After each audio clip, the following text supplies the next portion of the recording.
اس نے اس پر اپنی خبیث نیت کا اظہار کیا۔ عائشہ نے اسے سختی سے منع کیا تو شاہ کا بیٹا اپنی مردانگی کا رعب جمانے لگا۔ عائشہ نے اس کے منہ پر تھپڑ مارا۔ شاہ کے بیٹے نے ایک ہاتھ عائشہ کے دائیں کان پر رکھا اور دوسرا بائیں کان پر، اور اس طرح اس کے سر کو جکڑ کر اپنا منہ اس کے منہ کی طرف لے جانے لگا۔ عائشہ نے دونوں ہاتھوں سے اس کی گردن پکڑ لی اور دونوں انگوٹھے شارک کے دائیں بائیں رکھ کر پورے زور سے دبائے۔ شاہ نے عائشہ کے بال مٹھیوں میں پکڑ کر کھینچے اور اس کے ہاتھوں میں اس کا ایک کانٹا بھی آ گیا ہوگا جس کا ایک موتی نکل کر گر پڑا۔ عائشہ نے اس کی گردن کو اور زیادہ دبایا۔ شاہ کا بیٹا بہت تڑپا، لیکن عائشہ اپنی عزت کی خاطر چڑیل بن چکی تھی۔ اس نے اسے جان سے مار کر ہی دم لیا۔ وہ گرا تو عائشہ کے کئی بال اس کی مٹھیوں میں چلے گئے۔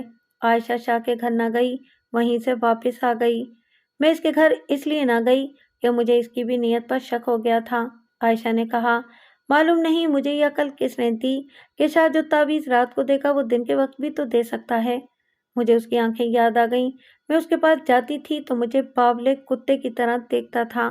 عائشہ نے کہا، اس سے پہلے بھی کئی مرد میرے پیچھے پڑے رہتے تھے، لیکن میں نے کبھی پرواہ نہیں کی تھی، مگر میرا خامند مارا گیا تو میں چڑیل بن گئی۔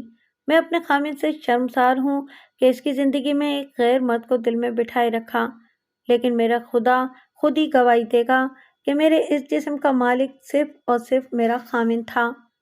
میں نے یہ اسے بھی نہیں دیا جسے میں دل سے چاہتی تھی۔ اس وقت عائشہ کا حسن دیکھنے والا تھا۔ مجھے اس سوال کا جواب مل گیا کہ اس لڑکی میں وہ کیا کشش ہے جس نے میری تھانے داری کو بھی ہلا کر رکھ دیا تھا۔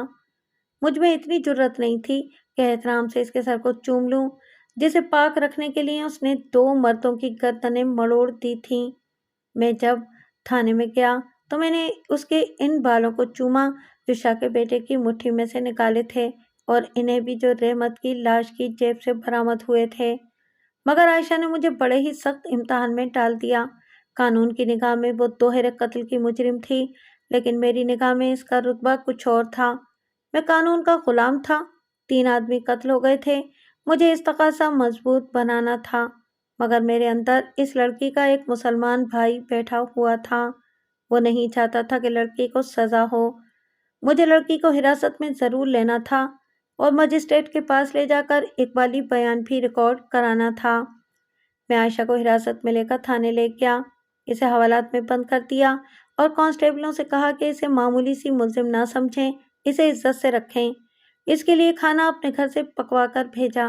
سوچ سوچ کر میرا سر چکرانے لگا۔ شام کو ایک گاڑی ہمارے اسٹیشن پر رکتی تھی۔ مجھے ایک سکھ مجسٹریٹ کا خیال آیا۔ میں نے ایک بار اس کا ایک کام کیا تھا۔ میں نے وردی اتاری، اپنے کپڑے پہنے اور شام کی گاڑی سے شہر چلا گیا۔ آدھے گھنٹے کا سفر تھا۔ شہر پہنچا تو اس سکھ مجسٹریٹ کے گھر چلا گیا۔ ہندو بڑی ہی کمینی اور دھوکے باز قوم ہے، سکھوں پر بھروسہ کیا جا سکتا تھا۔ مجسٹریٹ گھر پر مل گیا، بڑے اتفاق سے ملا۔ میں نے اسے عائشہ کی ساری کہانی اور اس کا بیان سنا دیا اور اسے کہا کہ میں اسے آپ کے پاس اقبالی جرم کے لیے لا رہا ہوں، مگر میں چاہتا ہوں کہ وہ سزا سے بچ جائے۔ سکھ سمجھ گیا کہ میری نیت خراب نہیں اور میں لڑکی کی غیرت مندی کی وجہ سے اسے بچانا چاہتا ہوں۔ اس کا طریقہ یہی تھا کہ کچھ گڑبڑ اقبالی بیان میں یہ مجسٹریٹ کر دے اور اس تقاضا میں 1-2 کمزوریاں میں خود چھوڑ دوں۔